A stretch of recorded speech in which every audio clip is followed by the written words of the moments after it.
ஒருவன் என்ற இனிய கொள்கையை மறையாய் கொண்டது இஸ்லாம்.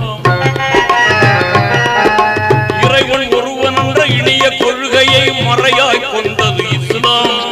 முறையாய் மனிதர்களை ஓர் குலமாக்கிட நெறியாய் திகழ்வது இஸ்லாம்.